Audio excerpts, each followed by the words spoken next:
To me, self-care means giving yourself what you need to be comfortable and to survive. My inner dialogue about weight is very loud and negative. There's a negative voice that it's not my own. It comes from my family, and it hates that I'm not a size 0, that I don't have a flat stomach and perfect hair or skin. That voice believes that if I looked just a certain way, my whole life would be different. Internalized weight bias to me means that people judge me because of how I look. I do not get career opportunities because of the way that I look. I can't access certain medical care because of how much I weigh. Family members are always trying to get me to eat certain supplements to lose weight. And I honestly, especially after this trip, like, this is not my home setup. My recording would be a lot better. But this particular family trip, I'm like, I have to limit family time because they just really tear me down appearance-wise. And then I just feel like I don't have any confidence. So I'm not as social as I could be were I in a different body. And so much of the weight bias happens behind closed doors and conversations I am not invited to be a part of. I am deemed too big to be a part of that conversation. But I think that a lot of it is just people feeling uncomfortable when I sit down next to them because I'm like taking up so much space to them.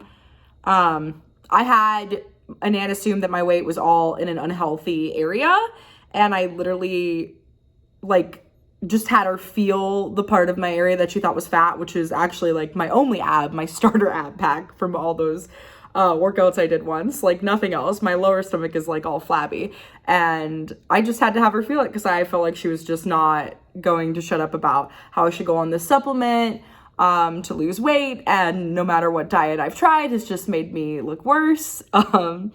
Great stuff. So good for the self-confidence. Yeah, you know, I've always wanted to be more active. I've always wanted to be stronger, but I always worry about how I look in situations of the gym or doing anything athletic because I'm just like not excellent at it. I look like silly working out to me. And I think part of that is just the culture of like, we don't see bodies like mine move. And I think a lot too, I would put myself out for more career opportunities. I would network more, but I'm just often so sure like the way that I look and my weight causes me to not qualify for things. So I don't try as hard because I'm like, I would have to try so much and I just feel limited spoons wise. But sometimes I dream about, you know, being on the runway or doing print modeling or having like my face or body on a billboard, or even getting like a role in any like on camera work. I would love to dance. I never see bodies like mine really dance besides like Lizzo. And even that is being challenged right now. But if somebody was talking to me the way that I talk to myself, like I understand that it is a bit negative. It's come a long way. It honestly used to be so much worse. But I would just tell anyone that I love to just do the things that they're afraid of, even when they're afraid. In fact, when it's the most important to do them. And just forget anybody that is saying otherwise. Like, just try to ignore them because that's their opinion and it doesn't have to be your own. And I wish that people could see, despite my outer appearance, how good of a friend I am. Like, truly, I would do anything for my friends and I'm always there for them. And I'm a really good cook, and I'm very adventurous.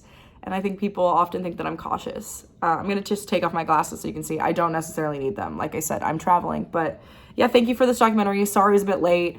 My family lives in the country and there was no service. So it took too many hours to upload this. But yeah, I would love to be part of the documentary. And thank you so much for having me.